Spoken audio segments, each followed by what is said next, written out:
Today, I'm talking to the historian Marc Morris about this fascinating book, The Anglo-Saxons, A History of the Beginnings of England. Marc, welcome to Reaction. Thank you for inviting me on. So, first question really is why this new history? What compelled you to produce this fascinating book?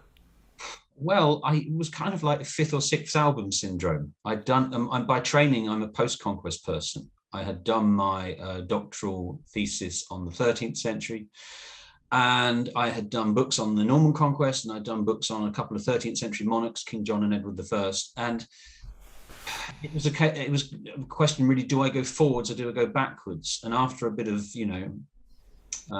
beating around the bush, I decided it would be more fun to go backwards, I think, because I knew bits of it. I think we all know bits of the pre-conquest story, and we get handed down stories about King Alfred and King Canute, but they're kind of childlike. They're kind of like they're legendary. King Offa as well. I knew about Offa's Dyke. I knew it was momentous, but I didn't know how it had come to be. And so backwards seemed the natural way to go, or the more interesting way for me to go. I wanted to get to the bottom of things. So let's begin firstly at the end and in the final two chapters, or in the final chapter and the conclusion. 1066, that extraordinarily significant battle on, I think, October the 14th, which changes the course of history. How does that come about, and why is it so significant? How does the Battle of Hastings come about? Well, it's a succession dispute, isn't it? I mean, it's two men in particular with different claims to the throne: William the Conqueror and Harold Godwinson.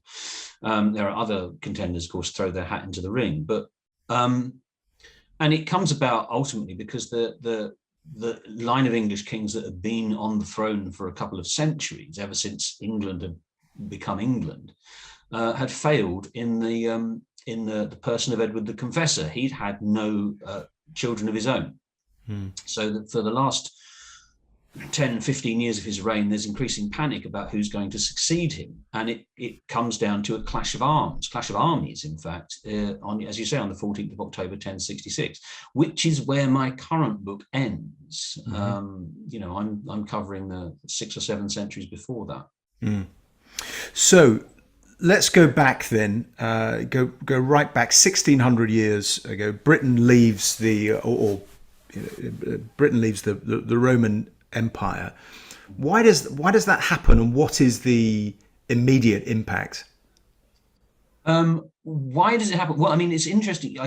You seemed hesitant in the way you phrased that, and I think that has surprised some people. The fact I say in the book's blurb, Britain left rather than the Romans left Britain, because that's the way it's conventionally told. The legions left and Britain was left to its own devices. I think it's a bit of both, but one of the best informed sources, and I'm using the word best there very loosely because we're so ill-informed on this very early period, but one of the sources says the Britons decided to go it alone. They were so fed up with the state of affairs being in the Roman Empire that they left of their own accord. And that I suppose gives you the wider answer to the question as to why. It's because things have been going badly in Roman Britain for at least 2 or 3 generations. The Romans have of course, been involved in Britain since the 1st century AD. And in the centuries that followed, Britain had acquired all the hallmarks you would naturally associate with Roman rule. So towns, cities, roads, forums, theatres, slaves, coinage, an economically sophisticated society. And the answer to what happens when that starts to crumble, as the Roman Empire in general starts to falter around the turn of the 4th and 5th centuries, is Britain, being the most outlying, the most northerly province, is the first to kind of succumb, and to the cutbacks of the Roman Empire. And what follows in the 5th and into the 6th centuries very much depends on how you interpret the archaeological evidence. But my understanding, my impression as a non-archaeologist, but having read lots of archaeological reports, I still incline to the catastrophic. That once you lose the state, basically, once the people in charge are no longer able to mint coins, and once the people at an industrial level are no longer able to sort of build furnaces that can fire tiles or fire pots to any sort of reasonable quality. Once you lose the ability to make things like, not just coins, but nails, then society, goes downwards. And what you end up with in the 5th and 6th centuries is basically warlordism, a failed state in which might is right. And it's kind of every person for themselves. So not a great time to be alive, I think, the 5th and 6th centuries in Britain, at least. Yeah, I mean, how much do we know about that period? It's really difficult to write about, isn't it, because of the sourcing problem. Yeah, well, as I say, I mean, to stick with the archaeology for a minute, and we don't know much. We don't have many written sources for Roman Britain, but what we do have is a sort of an abundance of archaeological material because, as I say, it was a very sophisticated society. So you can dig up things, towns, cities, villas, and just by finding 1 or 2 coins, you can say, oh, well, this gives us the chronological context because there's this Roman emperor's head on it. Or, they're firing this type of pottery. This type of pottery can be dated to the early 4th century, that kind of thing.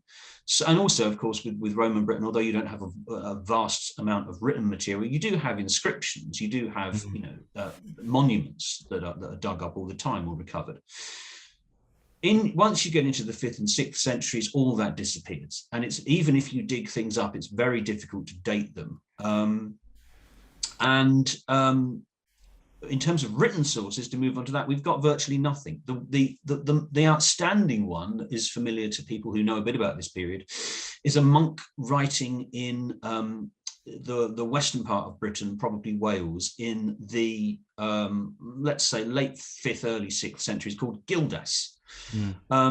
And he's kind of, his take on it, of what's going on in his lifetime, is that it is catastrophic and it's a miserable time to be alive. And historians latterly have said, well, he is, inclined to sensationalize, and he's hysterical almost. And his grasp of history is fairly weak because, as he himself says, I didn't have the books to write this. He's had to do it from kind of hearsay and folk memory because all the written sources he might have used were destroyed in the period of catastrophe that preceded his own life. But so you have to take Gildas, you have to, not take him with a large pinch of salt, but you have to sort of interrogate him as a source. But, he's fairly clear that the 5th century had been catastrophic. And the thing that we ought to mention is the thing he puts it down to is the coming of the Saxons, as he calls them. So that's where the Anglo-Saxons enter the story, is some point in the 5th century into this failed state. We have newcomers coming from what they would have said was Saxony, but as we know now today, coming from all over Northern Europe and Southern Scandinavia to settle in this brave new world. Yeah, and it's sort of wasteland, or in that there's opportunity, I suppose.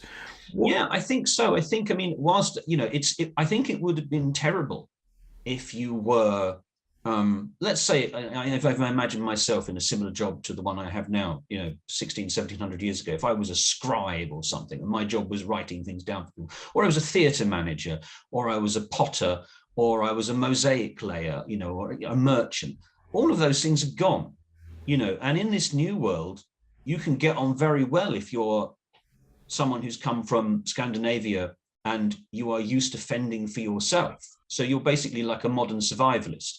If you can build your own house and rear your own animals and slaughter your own pigs and knit your own trousers and fight your own battles, that's the crucial thing. That's why the Saxons are drafted in the first place, because they're handy with swords in a way that was completely foreign, literally foreign, to the civilian population of late Roman Britain. In the Roman Empire, civilians were not allowed to bear arms. So, as I say, bad news if you're a vintner in the early 5th century, great news if you are, or at least, lots of potential if you're someone who is used to fending for themselves and needs lots of people to round up and work the land. The people with the swords and the beards are now in charge. Why is it that we then know, or how is it that we then know more about the period that follows? What happens? Well, 2 things. So you go from a period of virtual silence in the 5th and 6th centuries, then you get to the late 6th century, and all of a sudden we have a great deal more evidence to work with. The principal reason being the Anglo-Saxons start to convert to Christianity. So famously, you have the arrival of St. Augustine in Kent in 597. And with Christianity comes not just literacy, but literacy is clearly crucial here, but also sort of the reintroduction of Romanitas, sort of Roman ways of doing things. So written law codes, coins after a fashion, rulers, minting prestigious gold coins. So that's why we suddenly have better material in the reintroduction of writing with Christianity. You also got the growth of kingdoms, which is something that legend tells us were there from the first. So when I was at school, I was taught the first kings of Kent were Hengist and Horsa, and they came in the 5th century. But actually, when you look at the archaeological record, you see very little in the way of social differentiation until quite late into the 6th century. So maybe 100, 150 years after the first arrivals. And then all of a sudden, boom, you get things that people associate with early Anglo-Saxon kingdoms, princely burials like Sutton Hoo, so certain individuals being really elevated and proclaiming their lordship in a very spectacular way. And also great halls. You get archaeological evidence that people who had been building fairly nondescript buildings are suddenly building wooden buildings on a very substantial scale. So if you think of the kind of halls that you read about in Beowulf, or indeed see in Peter Jackson's Tolkien films, that sort of scale of I suppose, bigging themselves up. Yeah. So all of a sudden, and the main written source you have, because I talked about writing in general, the main written source is from the early 8th century, and that's the Venerable Bede. And he writes his kind of famous ecclesiastical history of the English people. He's the one who gives us the sort of the lowdown, the stories on what's been going on basically from St. Augustine onwards, from Ethelred of Kent right up to his own day. So for the 7th century, we are very well informed. And that was an enormously fun chapter to write after the poverty of the first chapter, which has virtually no written sources at all. And what does the map look like at that point? Well, as I've sort of anticipated there in the previous answer, it's a plurality of kingdoms. We're very used to thinking of it as being 7, the heptarchy of the national curriculum. And I've made that map at least twice with my children as they've been through primary school. So you do Mercia, Wessex, East Anglia, Northumbria, Kent, Sussex, and so on. The truth seems to be that it was originally way more complex than that. And that there were a galaxy of small competing kingdoms. And Bede, rather than say that, I mean, the notion that there was 7 is first said in the 12th century by a guy called Henry of Huntingdon. Mm-hmm. And he sort of says they came and they made 7 kingdoms. And he's just basing that on no authority whatsoever. He just kind of looked at his earlier sources and said 1, 2, 3, 4, 5, 6, 7. There were 7. Yeah. Bede, if you look at Bede, who was one of Henry of Huntingdon's sources, Bede's got at least 12 kingdoms he names. And if you look at the few administrative sources we have for the 7th century, one in particular called the Tribal Hidage, you can see there's way more than 12. There are any number of small peoples who might have been sort of kingdoms in embryo that failed to make the cut, or rather in the knockout competition between these emerging kingdoms, they were the losers to the bigger ones that are now more famous. So just this plurality of powers in the 5th and 6th centuries, only settling down into the sort of 7 or so big ones by the 7th or even the 8th century. And where does this fit, or how does this fit with what's going on elsewhere in Europe? Is it? I mean, it's obviously pretty clear, the disaster of the period of a couple of centuries after the departure of the Romans, but by the 7th or 8th, by the 8th century has, is what becomes England catching up with the rest of Europe, or is that the wrong way to think about it? No, I think it's a fair way to look at it. As I say, I think the thing is, when you talk about this period now, people tend to say it wasn't as bad as you might have thought. You know, that once upon a time this was called the Dark Ages, and it was seen as being relentlessly grim everywhere in Europe for century upon century. And now people, I say now, for the last 50 years or so, people have quite rightly called that into question and say, well, you know, there were lots of points of light in this so-called Dark Ages, and and it wasn't as bad as people would have you believe. Yeah, you've got the sort of construction of monasteries, all sorts of Yeah, I think developments like the that. thing is though that it depends on where you are in Europe, because obviously this Yeah. is a vast land area, and if you are in say central Italy, then there's decline after the collapse of Rome, but it's not total collapse. And if you're in the Balkans, the same, you know. So, and of course, in the east, in the east and the far east of Europe, the Roman Empire continues in the form of Byzantium. So it's kind of like there's economic depression, but there's nothing like societal collapse. Mm. So, you know, that's where you get the idea that, you know, oh, people call it the Dark Ages, and this is entirely,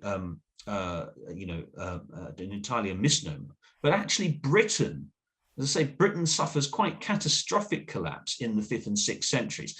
In the 7th and 8th centuries, that society is painfully rebuilt by these new lords and these new kingdoms, and is, since you put it that way, I think fair to say, playing catch up.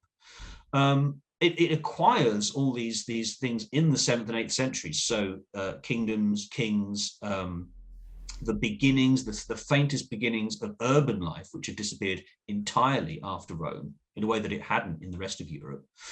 And monasteries, of course, that you mentioned, you know, centers of learning. So you can see English rulers and English ecclesiasts looking constantly across the channel in this period, particularly in the 7th and 8th centuries, but all the way through, and emulating what their European counterparts are doing bigger and better.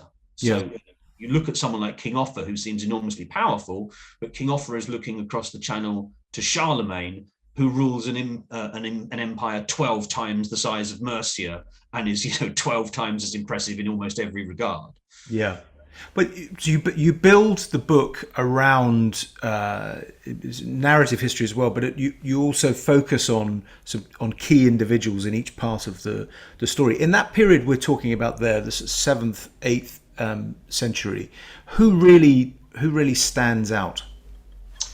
Well, I mean, I chose to do that in the book because I tried it a more conventional way originally. I mean, there's a chapter on the third chapter, which is on the conversion of England to Christianity in the second half of the 7th century. And it was just, there is so much to get your head around in a book like this, because there are kingdoms you're unfamiliar with. You know, because everything has vanished in Roman Britain. It's just very hard to create a sort of an alien world and not have a kind of consistent narrative thread. So I tried it with a cast of thousands, and it was just death to read. So eventually, with that was the kind of the moment in my mind that kind of key turned, and I thought this whole chapter could just be about St. Wilfrid, who was one of the people I came to sort of not like exactly, but I enjoyed doing his story, because he's someone who is born in the 630s in Northumbria, when Northumbria is pagan, and goes on to be one of the greatest churchmen of Anglo-Saxon England ever, and dies an old man in his 70s, having kind of reshaped the world around him and been to Rome multiple times and fallen out with kings in a very kind of Thomas Becket style. So he had a life rich in incident, and he was able to take me all the places I needed to go as an author. So Wilfrid would be one. But in prioritizing people like Wilfrid, or indeed Alfred or Offa or Dunstan, it's hopefully not to give the impression that these were the only people that mattered. It's just that their lives are the fullest and richest prisms through which you can understand the wider society. Yeah, no, that comes across very clearly in the book, and that technique really does work. Tell us then about just a couple of quick fire things for people who are distant memory of this at school, or even sort of, even a bit of getting a bit of it at university as I did. But so tell us about a couple of key personalities then, so tell us about Offa. Well, Offa's fascinating because, I mean, Offa sort of bestrides the 8th century, the second half of the 8th century, where Mercian power is at its height. So everything really south of the Humber, every ruler ultimately bows to Offa to some degree. And I've already mentioned his dike, which is the sort of incident I start that chapter with, because the dike is remarkable. For those that don't know, Offa's dike is a linear earthwork that runs pretty much from Cheshire all the way down to the River Severn, so the length of the Welsh, Anglo-Welsh frontier, and which makes it the longest linear earthwork in Europe. It's a truly impressive engineering feat. And yet, as I go on to say, Offa, despite the fact that he reigned for nearly 40 years, we know very little about him. What we know about him, because Bede is gone by this point, because we don't have an 8th century Bede, what we know about Offa has to be constructed via administrative documents like charters or letters that are written by churchmen that mention him or are to him but are not specifically about him, via coins. So you have to kind of piece Offa together, detective-like, from this whole kind of variety of evidence. So he was fun as a sort of like trying to reconstruct someone who is more or less absent from the record sources. Equally, there are later rulers. I mean, Alfred is the one that needed a chapter of his own, but he's got a contemporary biography, so he's a more rounded character. And so you describe, I mean, I think that in that chapter you describe it as the forging of Englishness. Why does he matter so much? Offa, well, I wanted to get a sense in that chapter of, I suppose, Angles and Saxons as they start off. I mean, the most frustrating thing about this book is they call themselves Angles and Saxons from the earliest written sources we have. Obviously, we don't know what they were calling themselves in the 5th and 6th centuries, but there's a sense of like there are two ethnic groups that have emerged. They haven't come over as two ethnic groups. They've come over, as I said, from any number of different people. So Swedes, Franks, Frisians, Angles, Jutes, Saxons, Huns even. But they collectively think of themselves as Angles and Saxons by the time they emerge in the written sources. And broadly, it seems that it's Angles in the north and east and Saxons in the south. So south of the Thames, it's Saxons. But then they keep changing these hats around. So you get Northumbrian kings describing themselves as king of the Saxons, and you get people in Wessex, West Saxons, describing themselves as Angles. And there's this, I suppose the reason I called that chapter The Forging of Englishness is because there's a sense in the 8th century that Angli, i.e. English, is winning out as a catch-all term. And you get people like Offa. I mean, Offa sticks with King of the Mercians, but you get more and more people thinking of themselves as a single ethnic group by that point, and defining themselves against the other point I make in that chapter is they're defining themselves as a single ethnic group against the Britons to their west, who from the very first are kind of stigmatized as being an alien other. Now, so why is Alfred so significant then? And it is interesting, isn't it, the way in which in the late 19th century and in the 20th century it's a staple of mass education, and people tend to know a few facts, or what they think are facts, about Alfred. About Alfred, yeah. Well, Alfred, of course, famously called the Great, but that doesn't occur until the 13th century. The earliest reference to him being called Alfred Magnus is Matthew Paris in the 13th century, not the Times columnist, the 13th century monk of St. Albans. And then that really doesn't stick. It's not until the early 18th century that a book is published for the first time with the title in English, Alfred the Great. And from that point onwards, the early 18th century, Alfred mania, which had been bubbling away for a few centuries, just goes crazy. And you get, Rule Britannia, for heaven's sake, is written about King Alfred. And, the first, something that I said in an article, but not in the book, the first ship in the US Navy, a converted merchantman, is called the USS Alfred. So it doesn't matter which side of the argument you're on for Englishness, Alfred, everyone kind of goes crazy for Alfred in the way they go crazy for Arthur in the 12th and 13th centuries, or Harry Potter in the 20th. Yeah, what is it? What is it that people feel in the 18th and 19th century? That what do they feel that they're connecting with? What does he represent? Well, I think it's the thing is with Alfred, as I say, he's got a contemporary biography, and which praises him to the skies. And he says so. He's a sort of an Englishman who can be sort of held up, and a great warrior, someone who we know kind of turned the tide of the Danish invasions, the Viking invasions of the 9th century, and saved and expanded Wessex. But as time wears on, he comes to be seen as the founder of England, the first king of all England, as I think the first chroniclers calling that is Orderic Vitalis in the 12th century. But that's a sort of an exaggeration that sticks. So I suppose the reason is this is the birth of England in the popular imagination, and he's the founding father. So just as, Alexander Hamilton gets a musical in the 21st century, so too Alfred gets a musical or a masque in the 18th century. Yeah. And, How should we... You mentioned the Vikings there. They arrive. How should we think of them? People are still fascinated by the Vikings, but what's the impact? Well, I think the impact is huge. I mean, the impact on the British Isles and the kingdoms of Anglo-Saxon England is it destroys all but one of them.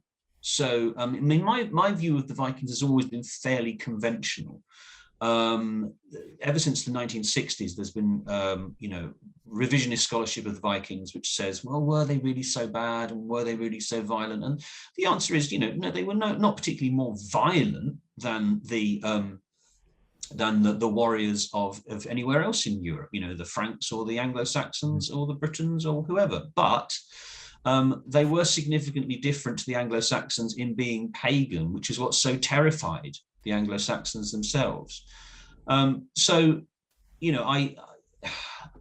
Of course, you can downplay the effect of Viking violence by saying, well, these chronicles were written by hysterical monks, and look at the lovely jewelry they made, or look at their shops. You can dig up, it all depends on context. I mean, in the 1970s, they dug up the street in York, which became the Jorvik Centre now, and you can see at least people, if not Vikings, then people of Scandinavian origin in the 10th century doing routine things like going to the toilet or having dinner or maintaining a shop, or striking coins, which humanizes them, which is great. But they also are responsible for all the terrible destruction that goes on in the 9th and early 10th centuries. So they were rightly, feared at the time. And then another big significant figure, Edgar, dies in 975, and that then creates a great deal of kind of disquiet or unrest in the kingdom. Why is he so significant? Well, Edgar is significant. I mean, I think originally there was a notion in my head that there would be a chapter on Edgar, and he's one of those kings, more so even than Offa 2 centuries earlier, who is just a name on a page. He's just a ghost. I mean, people say positive things about him, but the Anglo-Saxon chronicle for his reign means we don't know what he's doing from one year to the next. So I chose to do that whole chunk, that whole half century, through the prism of the leading churchmen, who all have very full lives written, saints' lives. So St. Dunstan being the main one, St. Athelwold and St. Oswald being his accomplices.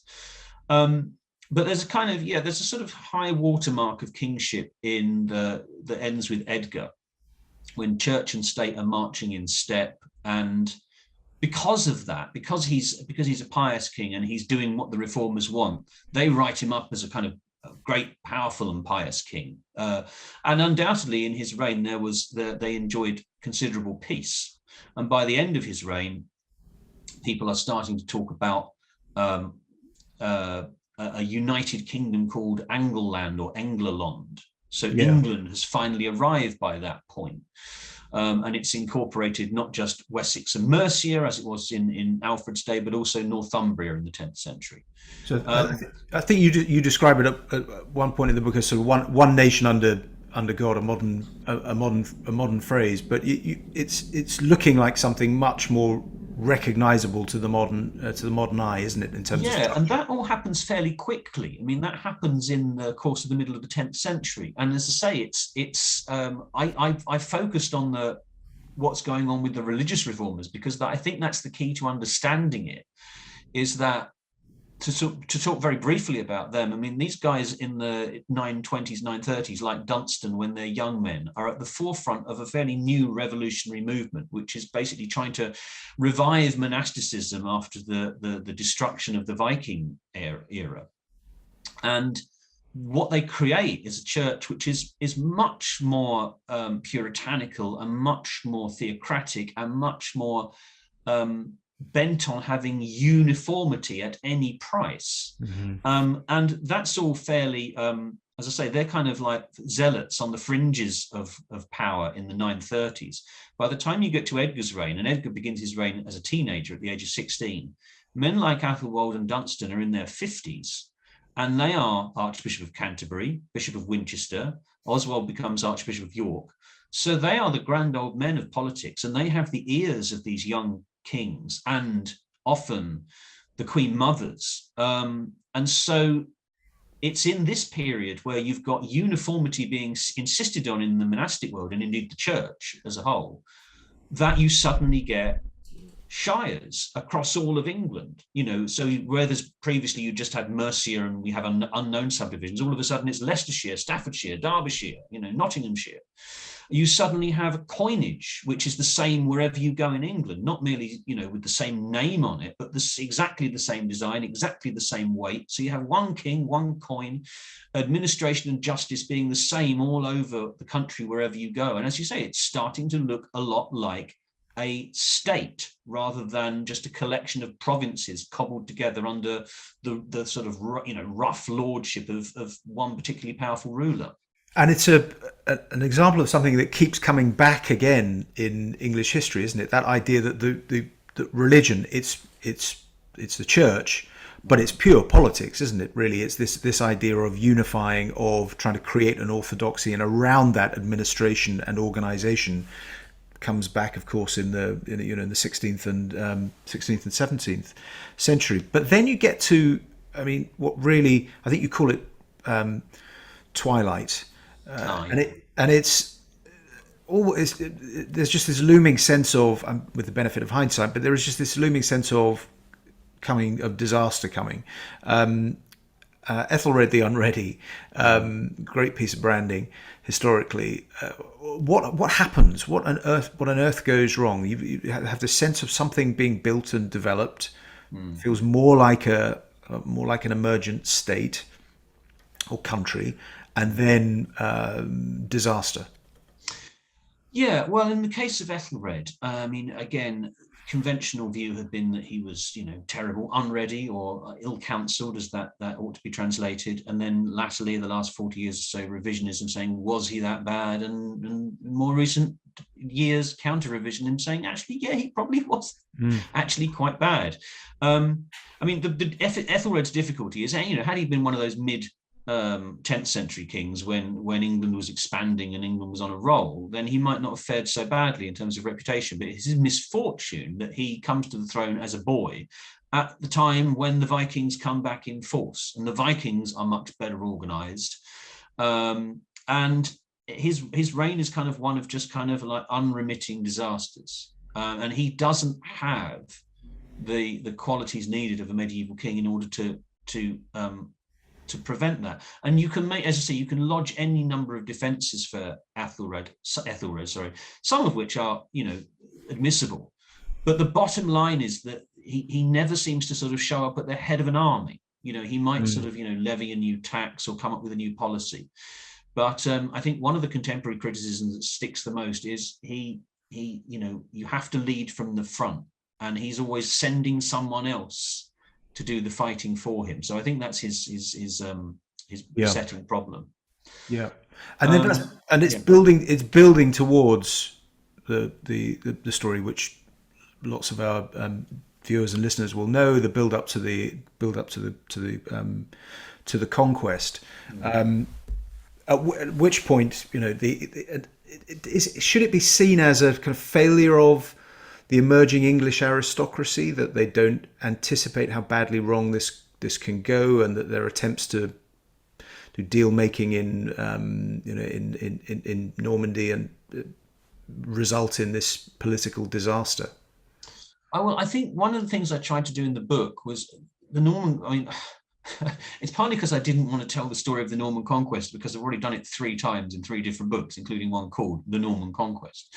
But I sort of realized that was an advantage to me in doing the final part of the book, because the people who I was writing about didn't know the Norman Conquest was going to happen either. And they didn't know it was going to be this watershed event. Yeah. And actually, the thing that we haven't had time to mention, but is England was conquered 50 years earlier at the end of Ethelred's reign by King Canute. Mm-hmm. So what the English aristocracy are dealing with in the 50 years prior to the Norman Conquest is the aftermath of the Danish conquest, which is, I think, a lot more traumatic than has previously been portrayed. Because a lot of the aristocracy are just wiped out. They're either mutilated by Canute before his reign, mm-hmm. or they are just, beheaded or butchered afterwards. And those that survive are trying to navigate a court, which is, on the one hand, trying to pretend how English it is, and on the other hand, celebrating its success as kind of, as Danish plunderers. And some people do very well in that new milieu, particularly the family of Earl Godwin, who is an entirely new creation. I mean, Godwin comes from nowhere to be Canute's henchman and deputy in England when he's overseas. And he's just the son of the Sussex Thane. But because of his prowess, particularly in war, so we're told, sort of in war and council and wherever, Canute promotes him. He's married to Canute's sister-in-law. And then you get this new family at the sort of top of the pile in the reign of Edward the Confessor, who are the Godwinsons, half English, half Danish. So they've navigated that change very well. But for everyone else, it's very difficult, I think, to sort of, know where their loyalties lie. Should they be loyal to Edward the Confessor, who represents the Old English line? Should they be gravitating toward the Godwins? So, I called the chapter Twilight because we know what's coming. And it's also a nod to the fact that Harold dies as the sun goes down at Hastings. But yeah. Yes. Would you? Yeah. Do you think, though? I mean, most of the people we're talking about here are almost all of them are men. Mm. I mean, is that just the way it is in terms of historiography and evidence, or is there an alternative history which is not so male dominated? It's the way it is largely in terms of evidence, in terms of a book of this scale, because I mean, in a couple of the reviews said, it would have been better had there been more women in the book. And I agree, it would be better if there were more women in the evidence. The fact is, though, if you look at Bede, I mean, Bede, as I said, is our fullest source by some margin for the early period, not just the century he covers, but for everything before about the 10th century. Bede is the thickest, fattest source. Bede's got some sort of pen portraits of famous women, the occasional queen, particularly if they're religious, or saints like St. Hild.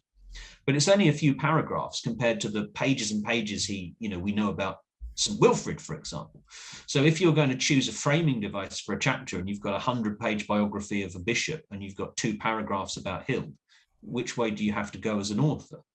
And then after that, after Bede, there is no written source, narrative source about a woman, about any woman, queen or otherwise, until you get to the 11th century. I mean, people would say, well, what about Athelflaed, Lady of the Mercians in the mid-10th century? Yeah, she's fantastic. She's a daughter of Alfred the Great. She seems to be, if not leading armies, then she's directing armies, But the reason there's so much ambiguity about her is what we know about her is about 6 lines of the Anglo-Saxon Chronicle. 6 quite similar lines that say things like, this year she came to Derby and took the town, So yeah. For the frustrating thing about this period is we can sense there are powerful women, calling the shots behind the scenes. And yet we cannot apprehend their lives, never mind their personalities, because they are just names on a piece of parchment. I mean, we see, as I mentioned Queen Mothers briefly talking to Dunstan. We can see that these women are important because they are the premier witnesses to royal charters. But that's it. We've only got their names in royal charters. We don't have narrative sources telling us about them. So there are other stories that can be told, particularly if you want to do a life, say, of Edward the Confessor's Queen Edith or Emma of Normandy, two powerful 11th century queens of England. But even their lives were not enough to stretch over the 60, 70 years I needed to sort of make them the focus of a chapter. They are dealt with in the book. They are important players in the book. So it sort of reflects, the sort of the poverty of the sources, and I think the sort of inherent misogyny of this period, that monks were not really interested in writing about ladies. So right at the end of the book, there are a couple of pages describing this clampdown post the conquest and the ruthless way in which the conqueror deals with mini uprisings, and I think you say an estimated 100,000 people perish in the famine that follows. Have you, as an author a historian who's written to great acclaim about the Normans, did focusing on the Anglo-Saxons in this way change your view of whether the Norman Conquest is net positive, or did it alter your view of the Normans? Not really, no, because I mean, this is going to sound very pious now, as pious as someone like Dunstan, but I always shy away from, value judgments on these things. I mean, if you start off, the Norman Conquest, let's make no mistake, absolute catastrophe and cataclysm. And as you say, the death toll well into six figures just for Yorkshire alone. So I'm not trying to, downplay any of that. But if you start historical inquiry with the premise of, well, this was a terrible thing, I must go looking for the terrible stuff. So you start it, you try and sort of just get all the evidence and gauge it. And you're not looking to sort of be a judge at the end of it and say, well, I would give the Normans 65, plus points and, minus 50 for all the bad stuff. So it's a net gain. I wouldn't try and view it in that way. So in that sense, it didn't change my view. I still think of the Norman Conquest as hugely destructive, and it must have been a dreadful time to be alive. There are differences. I think this is the thing, that the thing that makes it fascinating as a historian is rate of change. If I said to you, I've written a book about a period in history, and pretty much everything stayed the same. It's not commercial, and nor is it interesting. Whereas if you say the Norman Conquest changes everything, the aristocracy is wiped away in the space of a few years. You have a brand new ruling class who have different ideas in their head about buildings, about church architecture, about warfare, about law, about morality. They're very violent in their warfare, and yet they free slaves. They're not into slavery in the way the Anglo-Saxons were. They're very violent in the way they harry Yorkshire, and yet in their politics, they don't chop each other's heads off. They prefer to ransom each other. So, you can say all these things without saying the old way was the better way, the new way was the better way. But what's fascinating is this is a period when history suddenly speeds up and you get change at a rate of knots. That's, grist to your mill as a commercial author, or as indeed any historian. But it's just inherently fascinating to see things moving at that speed. And what about the Anglo-Saxons themselves? Final question: how should we think about them? And where there's some discussion in the book about claims that are made, sometimes sort of grandiose claims about the connection, the roots of things like democracy. All sorts of other things which are attributed to the Anglo-Saxons. Where do you stand on all of that? Well, I don't waste too many words on it in the book because I don't really deal with myths. And as I say, at the beginning and at the end, a lot of those things are myths. So, one of the things I say at the beginning of the book to explain the fact that there are very few, or there are no chapters framed around an individual woman. And you might think there'd be more women in this book, is because conventionally, in the last couple of 100 years, it's been described as a golden age for women, which simply doesn't fit with the evidence. And I think that's true on any number of levels. The Anglo-Saxon period, because it's an original period, because it's the beginnings, is the word I chose for the subtitle, as opposed to roots, the beginnings of the story of England. It's something that people look back to for whatever they're studying. So whether it's, parliamentary democracy or, the origins of law or the origins of playing off a straight bat or whatever it is they're looking for. They will trace it to this period where, as we've established, even in the last 45 minutes, the evidence is incredibly weak and contentious. So you can kind of see any kind of things you want, and people have done for centuries. And I think I say at some point in the book, I don't have time for the sort of the excesses of these myths. I think my feeling about the Anglo-Saxons is there's a lot of really positive stuff there, and that tends to get trumpeted by historians of this period. So they'll say, look at the Lindisfarne Gospels, look how creative they are, look how clever and intricate this artwork is, look at this brooch, look at how finely wrought it is, look at these law codes, look at all this stuff, look how brave they are, look how pious they are, Yeah. And you can have all of that as far as I'm concerned, but at the same time you have to say, look how violent they are. Look how they practice war as slave hunt. Look how misogynistic they are. Look how theocratic they are. Look how unequal this society is, with earls who have, vast amounts of power and people in the fields who have no more rights than the cattle that they're pulling or pushing. You can have, so it's a sense of, this is an age that's kind of stuffed with gold, but it's not a golden age. You have to understand them, I think I say, but you don't have to sort of put them on a pedestal. And then, as you say, right at the end of the book, but then there's still this fascinating connection. It's still the Archbishop of Canterbury. It's still Westminster. There's still that connection. You need to understand them because, as I say, this is the beginnings. If you want to know why the English Church, the Church of England, is based at Canterbury, it's because that's where St. Augustine met Ethelbert, and that was Ethelbert's capital city 1600 years ago.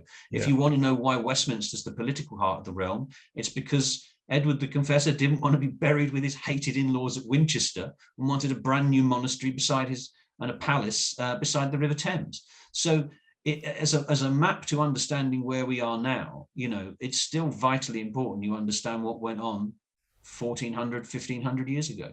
Absolutely. And for those who want to understand more, the Anglo-Saxons, A History of the Beginnings of England by our guest today, Marc Morris. If you're not a subscriber to Reaction on YouTube, just click the subscribe button below. Also visit the site and you get if you become a member of Reaction, you get my weekly newsletter on politics and all the writing from our team. But thank you very much for joining us, Marc Morris. And until next time, thank you for watching and listening.